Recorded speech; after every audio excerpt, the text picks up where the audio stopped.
everybody. Welcome to the podcast. It's been a couple of days since I uploaded anything on the podcast. I traveled, so didn't really have time to edit or post anything. But today I'm free. So we have two students podcasts today. Before we get into the podcast, actually, I would like to talk about something very important.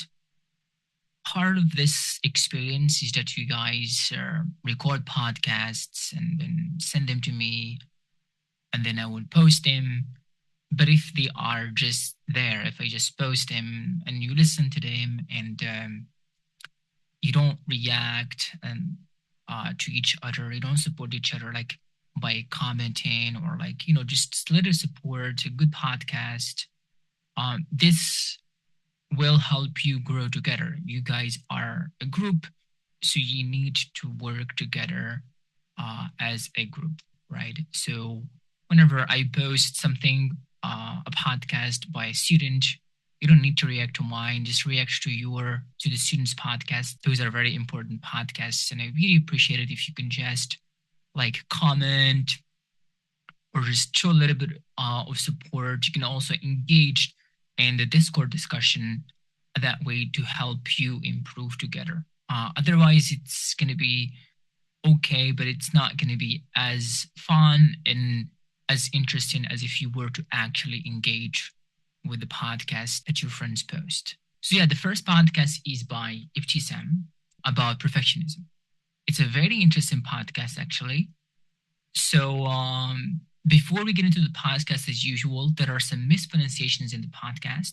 The first word is roots. This is pronounced with an oo sound. Roots.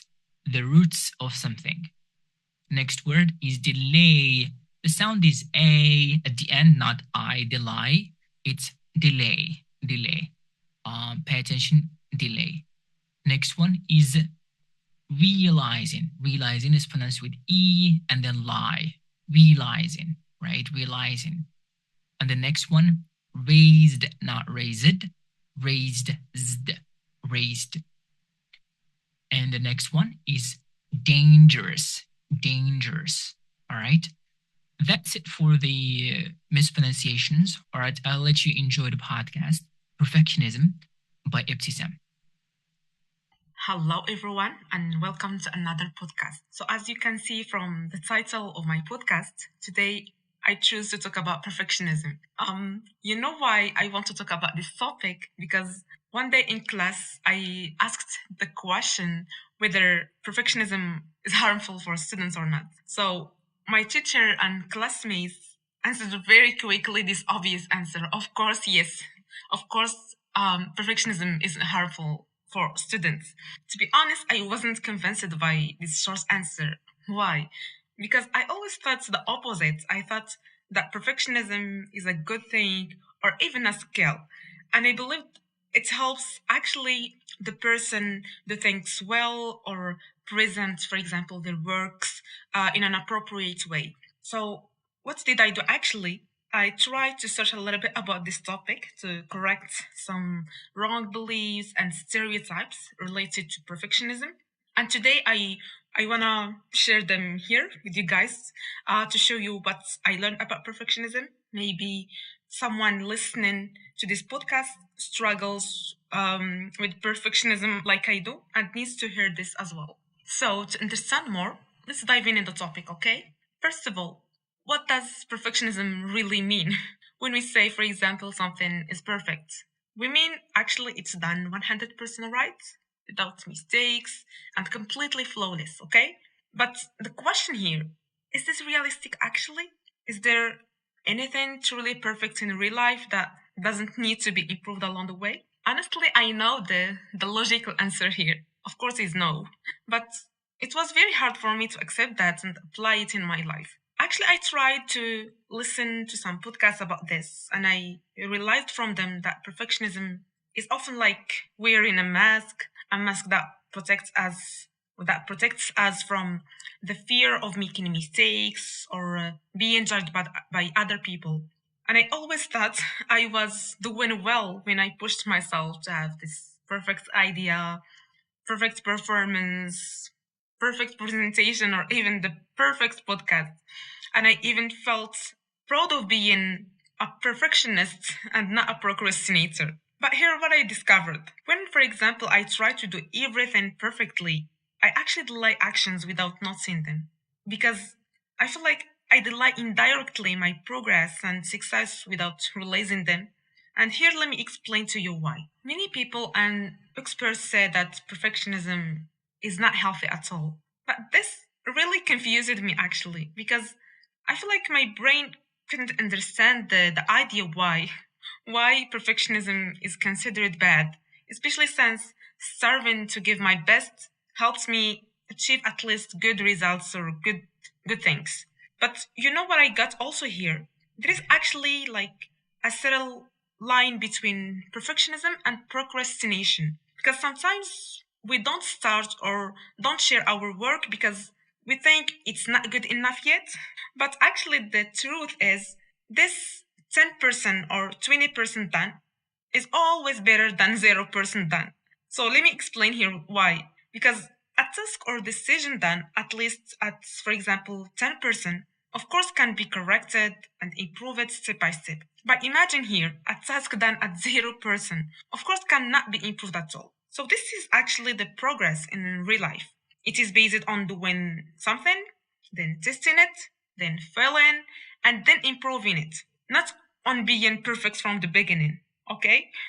Um, so actually, perfectionism sets an unrealistic standard.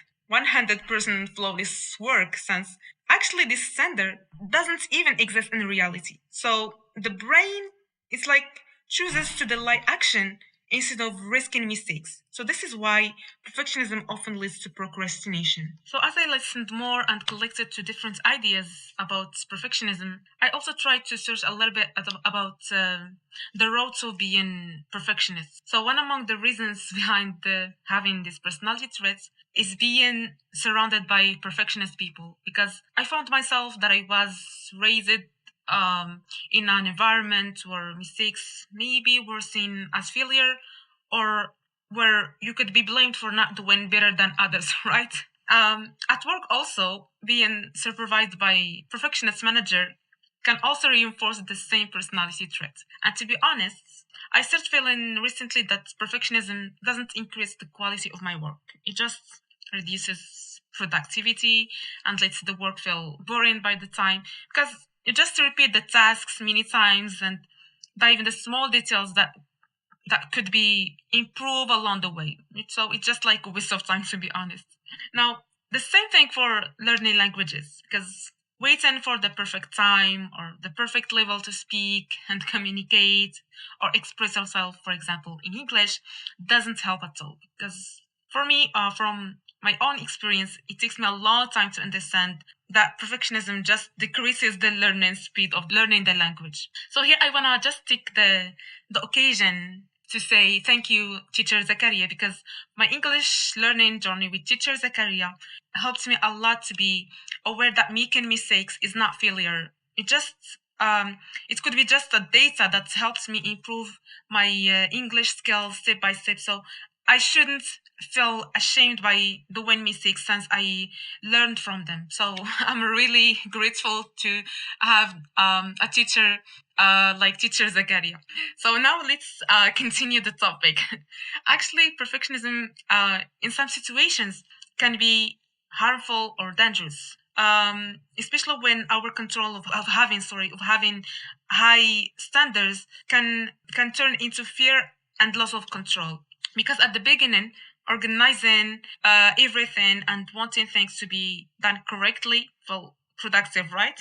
But slowly, this need for control can take over, because the person starts believing that everything must be done perfectly all the time. Otherwise, something will be or will go wrong for him or for her. So this creates kind of stress and anxiety. So instead of helping progress, perfectionism blocks the action, which causes procrastination, increase of self-criticism, and doubts, because you don't feel like this kind of satisfaction at all. And also, in some extreme cases, this obsession with control can look similar to OCD, which is obsessive compulsive disorder. It's actually a mental health disorder where the person feels trapped by the rules and the routines they didn't choose. And at that point, perfectionism no longer improves lives. It just controls our life. So the person behaves like if he or she doesn't do this, something bad might happen. Now, I know how challenging it is to overcome perfectionism, and I say this from my own experience. But let's start with the first rule that can help us control perfectionism. Actually, we have to keep in our mind that nobody is perfect, and that's part of being human actually. So realizing this rule actually helps us accept that it's okay to make mistakes because we learn and grow from them. So this mindset actually helps us reduces the fear of failure and criticism. The second point is to create achievable and realistic goals because perfection, as we say, isn't always possible. So instead of aiming for perfection, we should focus on progress and improvement, right?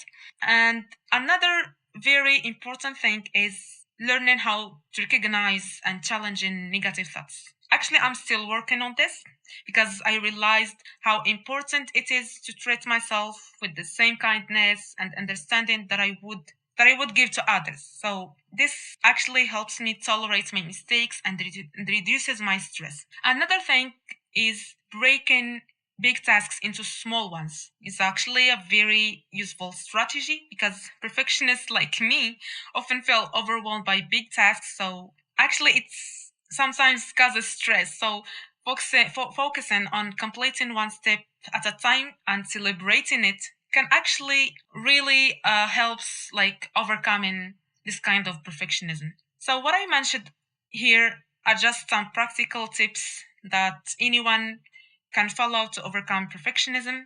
And of course, there are a lot of other tips, and I would very happy if you share your tips and advice in the comments or in the Discord discussion so we can learn from each other. However, I still want to know your perspective on perfectionism. Is this really bad, as other people think?